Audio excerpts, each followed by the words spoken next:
Ave María. Vamos a hablar ayer estuvimos abordando la cuestión, tiene que ver con este nuevo proyecto de ley de financiamiento universitario.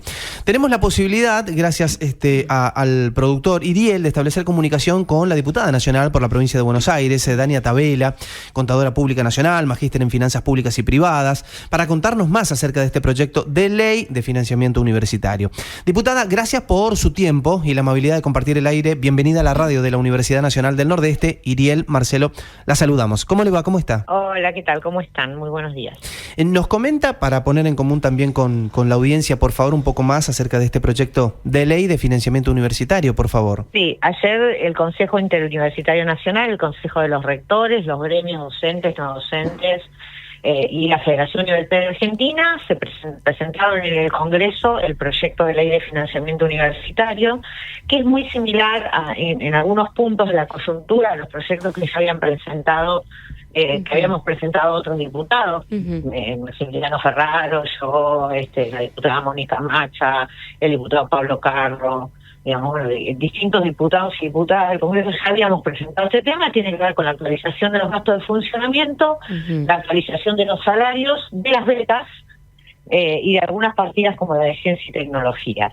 Pero además en el proyecto de cinta hay algunos contenidos adicionales, como por ejemplo la obligatoriedad de celebrar la paritaria, la incorporación de una meta de porcentaje respecto del PBI para el presupuesto universitario y la incorporación de un fondo estratégico para el desarrollo de carreras de vacancia.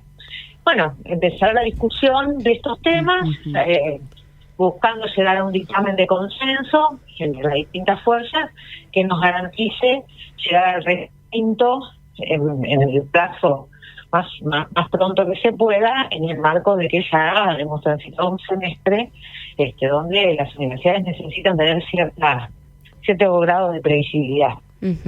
Tabela, ¿qué tal? Gracias por acompañarnos.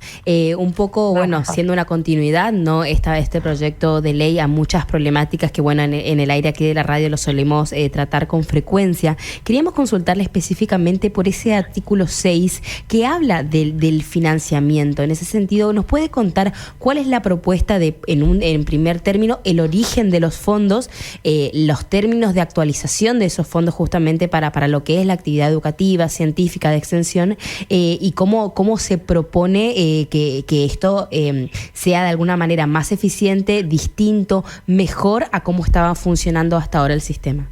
Bueno, hay dos cuestiones ahí. En primer lugar, hay un punto que tiene que ver, que está en alguno de los proyectos, que tiene que ver con los criterios objetivos de distribución del presupuesto.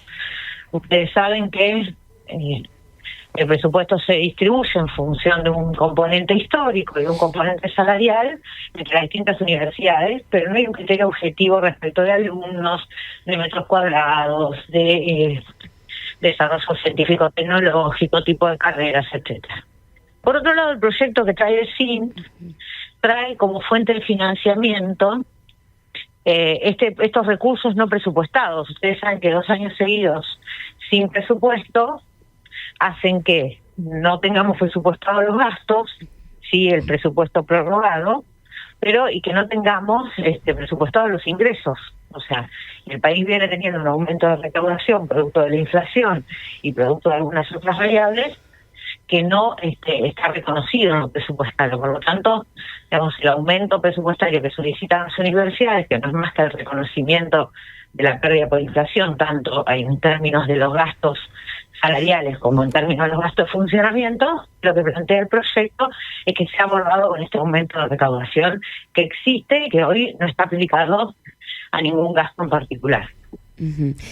A partir de ahí hay otras cuestiones, bueno, que podemos anticiparnos tal vez, que tiene que ver con, bueno, cómo va a ser ese tratamiento sobre tablas, esperando, ¿no?, que llegue a buen puerto. Y usted mencionaba antes que ha habido otros proyectos de otros espacios políticos interesados también en respaldar la educación superior. ¿Cómo en esa labor legislativa, cómo van a convivir estas diferentes como convivieron propuestas? el año pasado, como convivieron el año pasado. El año pasado nosotros llegamos a tener una ley aprobada, después el gobierno la vetó, pero tuvimos una ley aprobada. Entonces yo creo que vamos a concluir en generar el mejor marco de acuerdos posible y por supuesto también el acompañamiento de la sociedad en este debate que se está dando. Hay otro punto también interesante que tiene que ver con la participación del PBI, que la ley propone también un incremento paulatino, ¿no? Sí, son lo que yo llamo metas. La verdad que esto ya estaba planteado en una ley de financiamiento educativo que discutimos hacia finales del gobierno anterior, que no pudo llegar a sancionarse por justamente el proceso electoral, pero la verdad que es importante tener metas que vos te establezcan, digamos, cuánto vas a invertir como Estado en la educación superior en los próximos 10, 12, 15 años. ¿Por qué es importante? Porque además te da una posibilidad de planificar mejoras y desarrollos en términos de esa meta presupuestaria que vos te ponés. El texto del proyecto presentado establece la fuente de financiación sin crear nuevos impuestos y mantiene el equilibrio fiscal del Estado Nacional. El presidente del CIN, Oscar Alpa, precisó que implica básicamente una reorganización de prioridades. Con relación a este proyecto de ley de financiamiento de la educación universitaria, diputada, ¿cuáles son sus expectativas?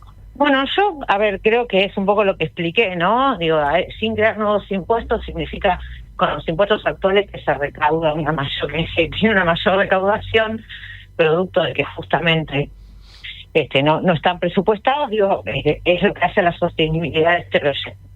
Mi expectativa es que efectivamente lleguemos a un buen puerto, al menos en aquellos puntos de coyuntura que obligan a las universidades a tener hoy una situación crítica, ¿no? Así que yo espero que ese proceso se dé, que logremos ese consenso en torno a estos puntos que ha planteado el Consejo Interuniversitario Nacional y podamos avanzar al recinto en las próximas semanas. Hay una cuestión que no me parece menor, que es que si bien esta ley surge, ¿no?, de una cuestión coyuntural tan compleja, también es cierto de que vendría a acompañar a la ley de educación superior que rige actualmente en Argentina, que ya tiene cerca de 3 décadas, ¿no? En ese sentido, ¿cómo lo ve como un complemento?